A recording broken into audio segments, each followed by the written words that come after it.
Hello, everybody. Thank you for watching. I am Sandra Lee, Human Design Specialist and Biofield Tuning Practitioner, and I have with me today my friend Tricia.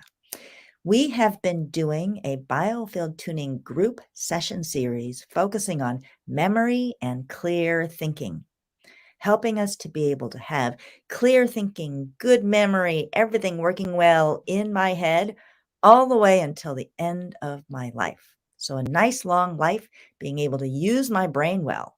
This is something everybody wants, I'm assuming. And there are things that we can do in terms of lifestyle and habits and eating that can support that continued brain function.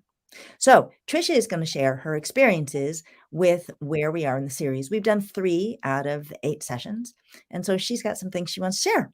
Thank you, Tricia, for joining us. Oh, you're welcome. Thank you for having me here. Let's see, where do I begin? So, I think the biggest thing that I've noticed is my issue's always been with food. I've been very emotionally attached to food. It was, I guess you could say, in my childhood, it was like a security. It was my safety net. It was like my go-to that just was always there. Not that I was obese, but I've just always loved food. Home baked goods, especially.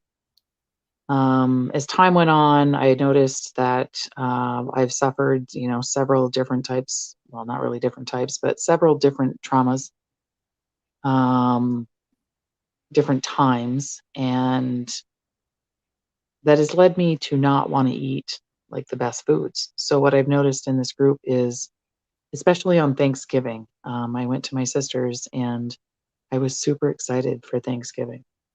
And I was excited for um, the turkey and the rolls and the butter and mashed potatoes and the gravy. And oh my goodness, like it was just heaven. And it was just a great day. Um, and obviously, a lot of love was poured into the food. So, that also made it that much better. But we had a bunch of desserts. I brought dessert. I brought all kinds of desserts, chocolate ganache and peanut butter ganache and a spiced baked pumpkin, which is like pumpkin pie without the crust. Um, and very little was eaten. Like I had a marshmallow treat and I bit into it. And what I'm actually noticing, I don't know if my taste buds are changing or what, but I'm just like, I ate it and I was like, ugh, it doesn't feel good in my mouth and it doesn't really taste good. Or what happens is, oh, it tastes so good in my mouth. And then all of a sudden, like I swallow it and it's like, I'll wait a few minutes and then I just feel myself and I'm like, that doesn't really make me feel good. Like, for instance, potato chips. Love me some potato chips. Like, just love me some potato chips. Okay.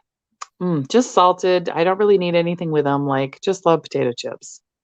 I buy them. I haven't actually bought any in quite some time because I'm now just remembering, like, like you eat those because they taste good, but when you settle, like, they don't feel good. So that's another huge one. Um, I don't know. I want to make better choices. I'm making better choices. I don't eat just to eat. And I'm very much more aware of it. It's almost like I can see a split in myself where it's like this ego part of me or this inner child part of me or this traumatized part of me wants, this sugar, the bad food, this, but then there's, the healing part of me, the one that's doesn't want all of that. So it's very interesting. I sometimes question if I'm crazy, but I don't think that I am. So it's good. And I feel good. And that's all that I go by. Yeah. Are you conscious of making these choices that support your brain? Or are you just like paying attention to the choices as they come along?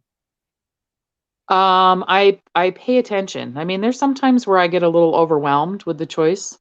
only because I'm like, God, I don't know what to eat because I think I'm going to make the wrong choice because, like, And then I'm just like, I just eat it. And then I'm like, okay, so we'll see how we feel. And then I go with it.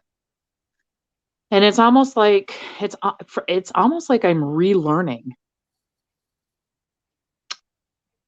to eat food without the emotional aspect of it, of Mhm. needing to feel safe and secure, because instead I just want to feel nourished and happy. Oh my gosh. Is that a thing?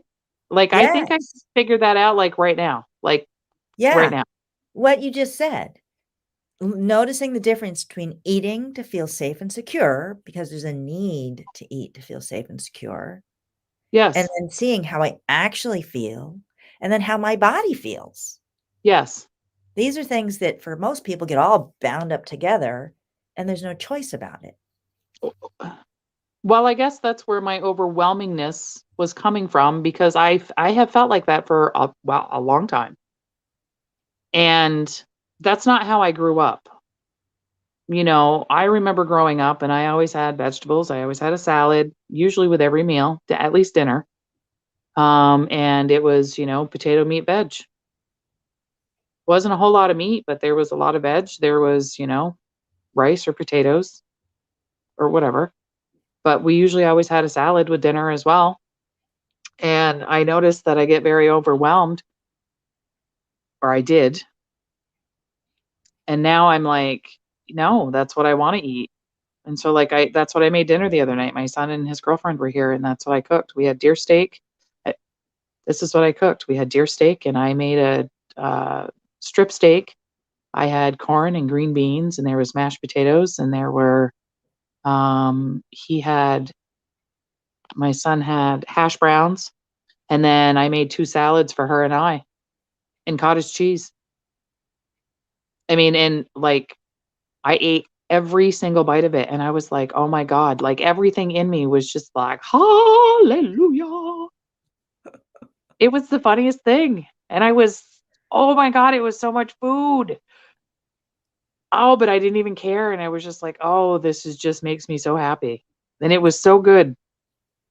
You felt good about your food choices. Yep, every single bite, and I ate literally all of it, and I was just like, I literally felt like I was doing a dance inside, which is really interesting because being the age that I am, to feel this way and to recognize this is, well, I mean, it's kind of mind blowing, which is, I guess, why I revert back to using the crazy term, but I guess I should stop that because I'm not crazy. It's just, it's very fascinating, is what it is.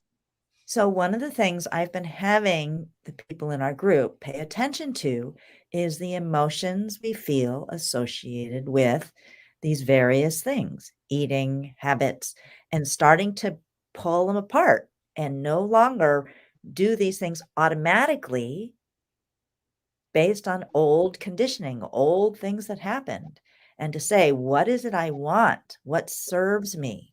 And so what you're talking about is, yes, you're doing that now. Wow, that is self love now, isn't it? Absolutely. It's amazing how being in a group for what you're thinking, I guess, is memory and clear thinking, which is the name of the group. And, but it affects you in so many other ways. I mean, granted, we've also had, from February till Jesus, what, August? Like, we had 22 weeks also. That was also a huge difference with me as well. But this is different. Like, this is on a much deeper level that I wasn't aware of even during the 22 or 23 weeks that we were weekly Yeah. with our And sessions.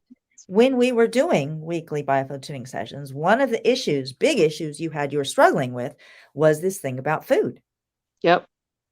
and Oh, yeah. eating foods that you knew weren't really good for you, but you were doing it anyway. And this whole thing, this process you went through around food. And so now you're like not recognizable as being the same person relating to food as you were before.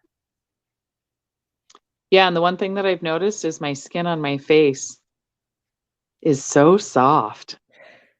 I'm like, where's this coming from? I'm like, I'm liking this. Let's add some rose oil. Let's add some calendula.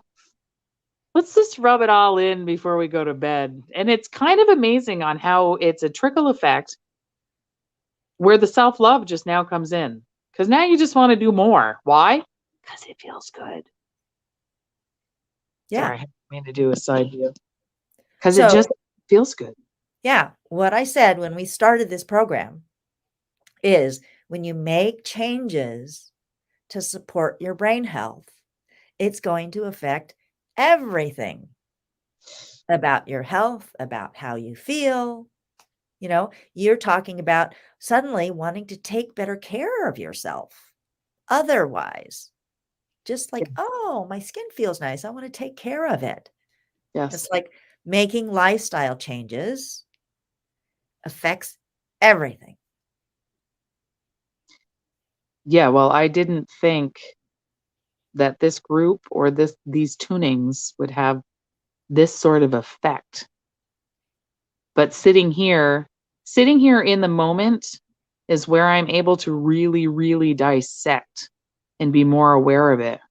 So it's, well, I mean, you and, whoever watches or what is catching it at the same time that I am.